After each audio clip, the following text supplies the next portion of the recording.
Oh my God, you guys. You guys were like, oh, she goes to therapy. Let's ask her these.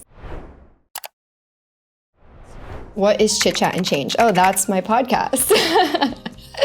I call my podcast Chit, Chat, and Change. I actually did ChatGPT to find that name for my podcast. Yeah, and it's about, you know, generational trauma, therapy, all that like deep stuff.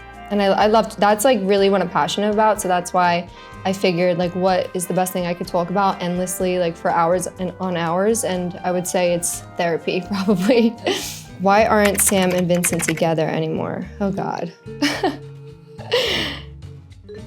So long story short, I've been in therapy for 5 years and I learned a lot about my brain and about generational trauma and how important your upbringing is. And I'm committed to not repeating any trauma from my children, my future children going forward. And with Vincent, it just wasn't possible. Like he wasn't growing at the same rate that I was.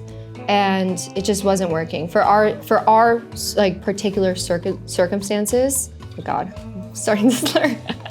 For our like specific circumstances, because in other relationships, it is 1000% possible to grow together, but for the specific circumstances that we had, it just wasn't possible. So that's like long story short. When do you know it's time to leave? Jeez.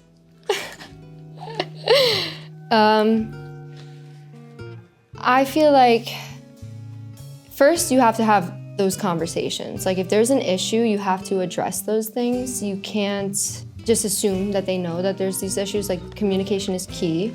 So you address these things, you try to work on it, and you're also working on yourself at the same time. So whether, I don't wanna inflict therapy upon you guys and say that you have to go, but I personally believe therapy is a great thing and that everybody should go to it. But whatever it is for you, whatever working on yourself is for you, I think that as you work on yourself and you work and your partner is working on themselves, you'll learn more about your relationship.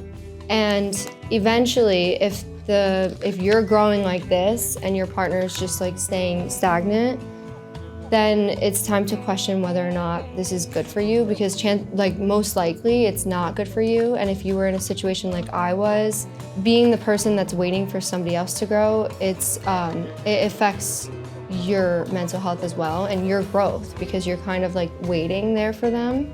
And it can just really take a toll on your growth and your mental health. So at some point, if you feel like your relationship is taking too much of a toll on you as a person, then it's time to question whether or not this relationship is going to go places. And also imagining your partner as a mom or as a father.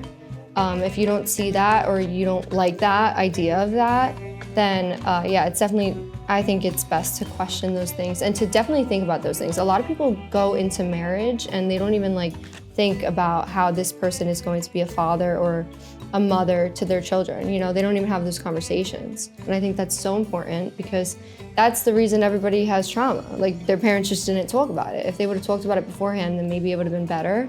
So yeah, I think that's definitely when you know it's time to leave. What is the best piece of advice you received from therapy? Oh, that's a good question. I think the most influential advice that I received from therapy, for me specifically because of my upbringing, was just that children in general can do no wrong. Because I feel like as a child, I carried a lot of guilt and shame about my upbringing just in general. Like there's a lot that goes into that. But yeah, to hear that I didn't do anything wrong, and that a child, like if you think about it, when you look at a child, like what can, like a 5-year-old kid, what could they possibly do that's so bad, that's so terrible, that deserves such punishment, you know? They can't do anything. So to hear that was like eye-opening for me. But I don't know if that's like a huge thing for everybody else. I feel like that's more specific to my own upbringing. But yeah, that is definitely something that like stuck with me from therapy. What is the key to happiness? Oh my God, you guys. You guys were like, oh, she goes to therapy, let's ask her these.